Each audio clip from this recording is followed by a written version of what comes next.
السلام علیکم ورحمۃ اللہ وبرکاتہ۔ پیارے ناظرین، آج میں آپ کو اہل دل کے تڑپا دینے والا ایک واقعہ سناؤں گا انشاءاللہ، جس کو سن کر آپ کا ایمان تازہ ہو جائے گا۔ حضرت عبداللہ ذوالبجادین رضی اللہ عنہ اور محبت الہی کا جذبہ۔ محبت الہی کا جذبہ انسان کے دل میں ہو تو اللہ تعالیٰ اس انسان کی بڑی قدر دانی فرماتا ہے۔ محبت میں ایسی کیفیت ہو جیسی عبداللہ ذوالبجادین رضی اللہ عنہ کو نصیب ہوئی تھی۔ یہ ایک نوجوان صحابی تھے جو مدینہ طیبہ سے کچھ فاصلے پر ایک بستی میں رہتے تھے۔ دوستوں سے معلوم ہوا کہ مدینہ طیبہ میں ایک پیغمبر علیہ الصلاۃ والسلام تشریف لائے ہیں۔ چنانچہ یہ نوجوان حاضر خدمت ہوئے اور چوری چھپے سے کلمہ پڑھ لیا اور مسلمان ہوئے۔ واپس گھر آئے۔ گھر کے سب لوگ ابھی ایمان نہیں لائے تھے۔ ابھی گھر میں کسی کو پتہ بھی نہیں تھا کہ اس نے کلمہ پڑھ لیا ہے، لیکن محبت تو وہ چیز ہے جو چھپ نہیں سکتی۔ اس نوجوان نے اپنی طرف سے تو چھپایا کہ کسی کو پتہ نہ چلے، مگر نبی صلی اللہ علیہ وسلم کا جب کوئی ذکر کرتا تو بڑے دھیان سے یہ نوجوان اس کی بات سنتے تھے۔ ایک دم بھی محبت چھپ نہ سکی جب تیرا کسی نے نام لیا۔ چنانچہ گھر والوں نے اندازہ لگا لیا کہ کوئی نہ کوئی بات ضرور ہے۔ ایک دن چچا نے کھڑا کر کے پوچھا، بھتیجے، ہم نے سنا ہے تو نے کلمہ پڑھ لیا ہے؟ فرمانے لگے، جی ہاں۔ چچا کہنے لگا، اب تیرے پاس دو راستے ہیں، یا تو کلمہ پڑھ کر گھر سے نکل جا، اور اگر گھر میں رہنا ہے تو ہمارے دین کو قبول کر لے۔ چنانچہ ایک ہی لمحے میں فیصلہ اس نوجوان نے کر لیا اور فرمانے لگے، میں گھر تو چھوڑ سکتا ہوں لیکن اللہ کا سچا دین نہیں چھوڑ سکتا۔ چچا نے مارا پیٹا بھی اور جاتے ہوئے جسم سے کپڑے بھی اتار لیے۔ جسم پر کوئی کپڑا نہ تھا۔ ماں کی محبت دیکھیے، ماں آخر ماں ہوتی ہے۔ شوہر کی وجہ سے ظاہر میں کچھ کہہ نہ سکی، لیکن نظروں سے چھپ کر بیٹے کو اپنی چادر پکڑا دی کہ لے بیٹا، اپنا سطر چھپا لینا۔ وہ چادر لے کر جب باہر نکلے تو اس کے دو ٹکڑے کیے، ایک سے نیچے کا سطر چھپا لیا اور دوسری اوپر سے اوڑھ لی۔ اس لیے ذوالبجادین یعنی دو چادروں والے مشہور ہو گئے۔ اب وہاں گئے جہاں سودا کر چکے تھے۔ قدم اپنے آپ مدینہ طیبہ کی طرف چل رہے تھے۔ رات کا سفر کر کے صبح کو نبی اکرم صلی اللہ علیہ وسلم کی خدمت میں حاضر ہوئے۔ نبی کریم صلی اللہ علیہ وسلم نے دیکھا تو نبی کے چہرے پر عجیب خوشی کی کیفیت ظاہر ہوئی۔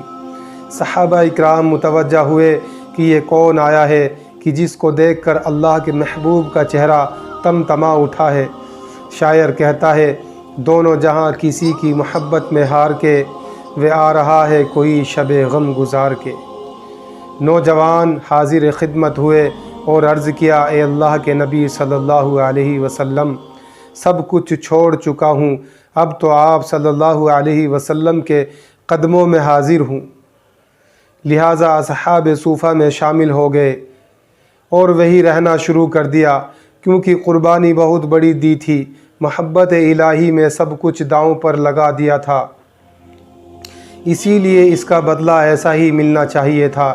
اسی لیے ان کو ایسی کیفیت حاصل تھی کہ کبھی کبھی محبت الہی میں جذب میں آ جاتے تھے۔ آج کل کے لوگ پوچھتے ہیں نا کہ جناب جذب کیا ہوتا ہے؟ جناب حدیث مبارکہ پڑھو پھر پتہ چلے گا جذب کیا ہوتا ہے۔ صحابہ اکرام پر بھی طاری ہوتا تھا۔ حدیث مبارکہ میں آیا ہے کہ یہ حضرت عبداللہ ذوالبجادین رضی اللہ عنہ مسجد نبوی کے دروازے پر کبھی کبھی بیٹھے ہوتے تھے اور ایسا جذب طاری ہوتا تھا کہ اونچی آواز میں اللہ اللہ اللہ کہہ اٹھتے تھے۔ حضرت عمر رضی اللہ عنہ نے دیکھا تو انہیں ڈانٹا کہ کیا کرتا رہتا ہے۔ عمر کی بات سن کر نبی کریم صلی اللہ علیہ وسلم نے فرمایا، عمر، عبداللہ کو کچھ نہ کہو، یہ جو کچھ کر رہا ہے اخلاص سے کر رہا ہے۔ کچھ عرصہ آپ کی خدمت میں گزرا۔ نبی کریم صلی اللہ علیہ وسلم ایک غزوہ میں تشریف لے گئے۔ حضرت عبداللہ بھی ساتھ میں تھے۔ راستے میں ایک جگہ پہنچے تو اس نوجوان کو بخار آ گیا۔ نبی کریم صلی اللہ علیہ وسلم کو پتہ چلا تو آپ ابو بکر و عمر رضی اللہ عنہما کو ساتھ لے کر تشریف لائے۔ جب وہاں پہنچے تو حضرت عبداللہ کے کچھ لمحے باقی تھے۔ نبی کریم صلی اللہ علیہ وسلم نے ان کا سر اپنی گود میں رکھ لیا۔ یہ وہ خوش نصیب صحابی ہیں جن کی نگاہ چہرہ رسول صلی اللہ علیہ وسلم پر لگی ہوئی تھی اور وہ اپنی زندگی کے آخری سانس لے رہے تھے۔ اللہ اکبر! گود مبارک میں اپنی جان اسی کیفیت میں جان دینے والے کے سپرد کر دی۔ نبی کریم صلی اللہ علیہ وسلم نے صحابہ سے ارشاد فرمایا، کفن دفن کی تیاری کرو۔ آپ نے اپنی چادر بھجوائی اور فرمایا کہ عبداللہ کو اسی چادر میں کفن دیا جائے گا۔ واہ رے اللہ! تو بھی کتنا قدردان ہے کہ جس بدن کو تیری راہ میں ننگا کیا گیا تھا، آج تو اس بدن کو اپنے محبوب کی کمبلی میں چھپا رہا ہے۔ اسی لیے کہتا ہوں کہ سودا کر کے تو دیکھیں، پھر دیکھیں کہ اللہ رب العزت کیسے قدردانی فرماتے ہیں۔ ہم لوگ ہی بے قدرے ہیں کہ اللہ کو بھی کہنا پڑا وما قدر اللہ حق قدرہ، اور ان لوگوں نے اللہ تعالیٰ کی قدر ہی نہ پہچانی جیسا کہ اس کی قدر پہچاننے کا حق تھا۔ خود نبی کریم صلی اللہ علیہ وسلم نے ان کا جنازہ پڑھایا، پھر جنازہ لے کر قبرستان کی طرف چلے۔ شریعت کا مسئلہ یہ ہے کہ جو آدمی میت کے زیادہ قریب ہو وہ میت کو اتارنے کے لیے قبر میں اترے۔ اس وقت ابو بکر و عمر رضی اللہ عنہ بھی کھڑے ہوئے تھے۔ نبی صلی اللہ علیہ وسلم نے فرمایا کہ اپنے بھائی کو پکڑا دو، مگر ان کے ادب کا خیال رکھنا۔